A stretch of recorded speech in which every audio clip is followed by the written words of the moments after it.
Dan mudah-mudahan dari rumah ataupun dari komunitas datang ke sini, Allah mencatat menjadikan ibadah bagi kita semua. Yang kedua, selawat serta salam selalu diberikan kepada Muhammad SAW.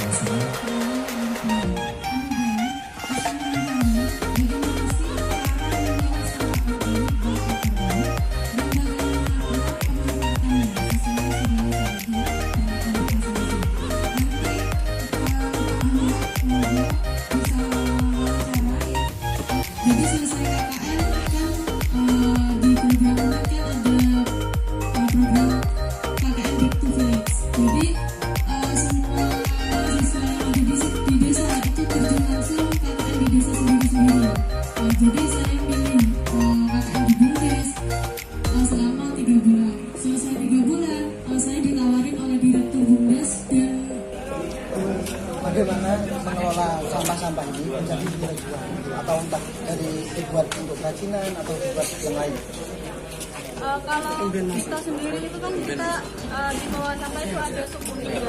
Jadi subunit yang pertama yaitu pemilahan sampah, yang kedua itu perusahaan sampah, yang ketiga yaitu penggilingan sampah. Nah, jadi kalau untuk pemilahannya itu apa-apa yang maksudnya jadi sampah yang bisa kita produksi atau kita giling itu kita giling sendiri. Kalau kita tidak bisa giling kayak semisal aqua itu kita lempar ke UMKM yang ada di masyarakat. Jadi bagaimana masyarakat itu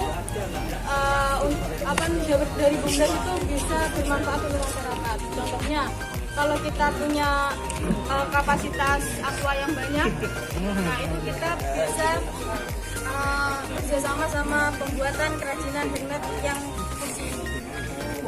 Jadi kalau sampah aqua itu kita jual ke pengepul itu harganya 5.000 tapi 5.000 satu kilo itu insya Allah sekitar 10 aqua ya kalau nggak salah 12 itu bisa menjadikan satu sebuah kursi. Nah ini harga jualnya sudah mahal. Gitu. Jadi dari kreativitas masyarakat itu kita bertujuan untuk membangun bagaimana cara pendapatan meningkat dari masyarakat melalui Bumdes. Jadi nilai jualnya bertambah. Bertambah juga. Terus kalau untuk organiknya itu kan kebanyakan masyarakat itu membuang secara enaknya gitu. Sendiri, berjalan sendiri, tapi tidak tahu cara memanfaatkan seperti apa. Jadi kalau supaya sayuran busuk atau nasi busuk, terus sisa makanan sehari-hari itu mereka buang secara cuma-cuma kan. Tapi kalau kita itu dimanfaatkan untuk pemakan cacing atau budidaya cacing. Jadi cacing ini memberi makan semua jenis sampah yang organik kecuali daging. Busuk-busuk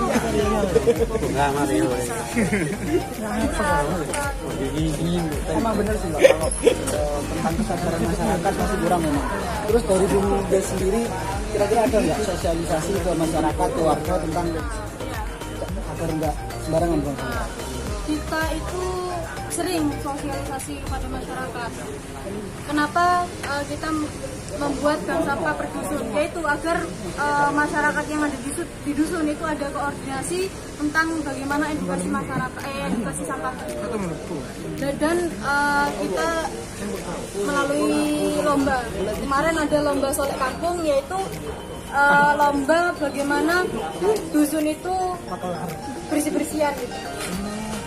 Jadi sebersih apa kampung tersebut dan sampahnya itu bagaimana cara mengelolanya. Itu yang kita nilai kemarin. Untuk selanjutnya di sini pernah dapat perhatian lebih nggak dari pemerintah?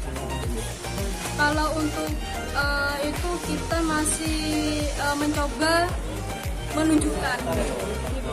Kalau untuk di DLA kita sudah bekerja sama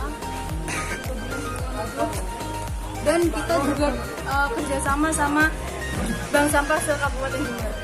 Jadi se-Kabupaten Jember itu kan per desa itu mempunyai bank sampah. Nah, jadi nanti sampah-sampah masyarakat yang ada di desa dikumpulkan di bank sampah per desa. Nah, per desa itu setor ke kami semua jenis sampah. Soalnya kan dari mahasiswa kami sendiri dari Universitas itu sudah mengajukan kepada itu zamannya Bu Baida dulu tentang perda sampah. Dan selanjutnya lagi itu dari Ikatan Mahasiswa Muhammadiyah dari Yondan itu, dan itu sudah ditindaklanjuti. Entah sekarang soalnya kan sudah ganti bupati masih gitu. Nah, kemarin ada perhatian kayaknya ini kan masih belum diresmikan. Masih belum diresmikan. Jadi nunggu peresmian dulu ke bupati dan meminta jadwal bupati bagaimana hari apa tanggalnya, dan kita itu mengundang untuk cara peresmian ini biar apa bupati melihat kinerja kita itu untuk memberdayakan lingkungan, untuk membersihkan lingkungan itu seperti apa. Soalnya di Kabupaten Jember ini kalau di Pakusari sana itu TPS-nya kan untuk sampah plastiknya itu. Kalau di sini kita punya pembimbingan, jadi tidak cuma untuk dibuang saja dan terkumpul, kita juga mengolahnya sedemikian rupa sehingga macam-macam sampah itu menjadi 12 macam, dan itu kita sudah punya pemasarannya. Oh, ada pasarnya sendiri. Sudah ada. Jadi perlu kreativitas ya. Iya. Jadi harus ada inovasi-inovasi. Itu yang memikirkan kreativitas ya dari manajemen sini. Ya. Dan kami juga perlu bantuan dari teman-teman mahasiswa, terutama UNU ini, bagaimana cara bisa mengembangkan kekurangan ilmu yang kita peroleh. Jadi nanti bisa UNU itu punya bagaimana cara sampah itu menjadi inovasi kreativitas yang lebih baik dari ini, itu monggo kita lihat bagaimana cara meningkatkan penghasilan yang ada di desa. Pernah sih Mbak, teman-teman itu dari Popok Bayi Ya. itu juara 2 Mas. Popok Bayi dibuat namanya smart pot. Jadi kita buat pot ya pakai cetakan pot, tentunya dengan popok bayi yang dihancurkan terlebih dahulu, dicampur semen dan lain-lain. Habis itu kenapa dinamakan smart pot? Karena ketika kita menyiram pakai air itu menyerap. Ya. Jadi kita nggak perlu nyiram terus. Jadi di dalamnya bisa dibuat seperti itu nggak? Kalau memang kalau ada sampah-sampah yang seperti itu. Kalau untuk popok ini kan kita kalau ke desa kan kalau melihat sungai kan pasti banyak atau bahkan di pinggir-pinggir sungai itu banyak. Nah, kita itu sudah kerjasama sama pihak Softek ya, tapi masih belum terlaksana. Nah, itu kita spon yang ada di popok itu bisa jadi bantal sofa. Nah, kita sudah kerjasama sama pabrik popok yang ada di Banyuwangi, itu bagaimana cara mengelolanya tersebut. Jadi insya Allah kalau nggak bulan depan ini mereka datang ke sini untuk melakukan cara ini. Dan kita sudah punya tempat pembuangan popok tersendiri. Di Jember sendiri kira-kira ada nggak? Kan di sini juga programnya ada nggak toko yang khusus menyediakan penyalur kreativitas itu? Jadi toko itu emang terbuat dari sampah ya? Kalau sementara itu saya belum melihat ya. Kalau bangsa-bangsa yang ada di Jember itu sudah ada beberapa mereka yang memanfaatkan sampah. Itu bagaimana cara memanfaatkan sampah untuk kreativitas. Nah, itu mereka studi Bandung. Mereka belajar dari sini bagaimana sampah itu dibuat kursi, terus dibuat bunga. Gitu. Ya. Ini juga ada UMKM yang seperti itu, membuat bunga dari plastik, terus membuat limbah kertas itu menjadi dekor lamaran itu. belum ada jadi soalnya kan kalau masyarakat umum misalnya mau beli dari kerajinan sangkar ini kan mereka bingung gimana gitu. Pasarnya masih kurang banyak. Kalau untuk pasar kita itu masih online. Oh, online? Online. Kita jual di online. Bunda itu punya platform sendiri itu jualan online. Apa namanya ada namanya Bunda Karya Digital.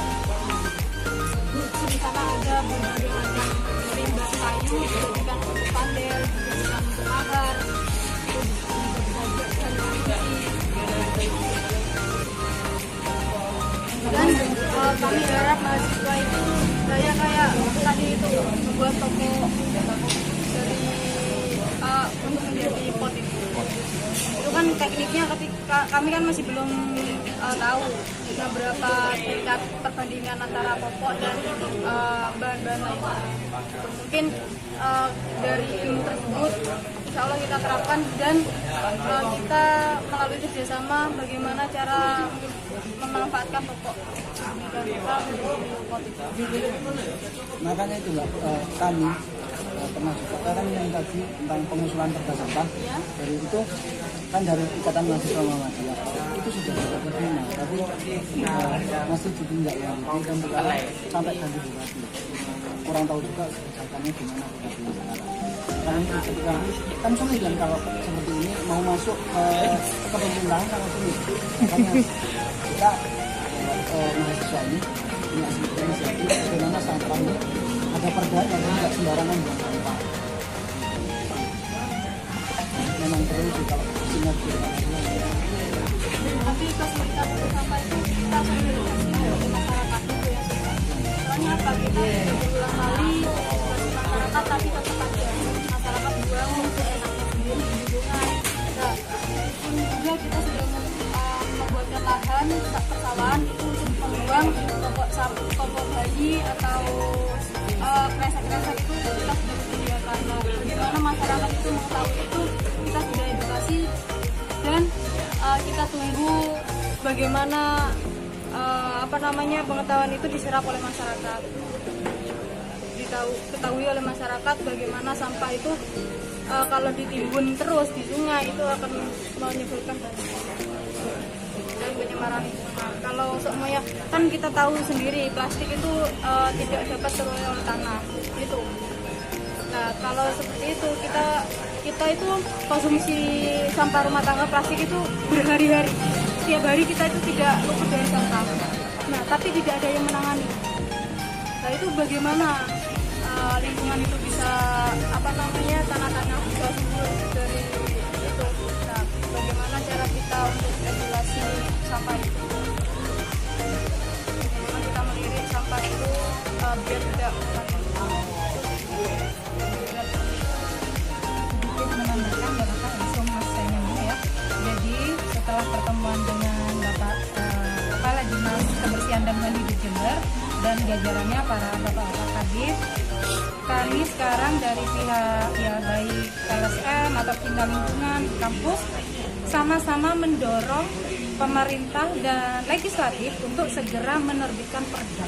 Itu yang kita perjuangkan, semoga sebelum Pak Heru ini pensiun, harapan kami insya Allah mari kita sama doakan, sama ngepush. Kami akan audiensi juga nanti dengan komisi berapa yang nanti DPR untuk segera menerapkan perda. Nah kalau ada perda sampah apa? Enak, kalau ada pelanggaran ada punishment, kalau ada prestasi ada reward, seperti itu. Ya mungkin bisa dilanjutkan Mbak Nia, silakan. itu sih yang terpenting kita ada peraturan.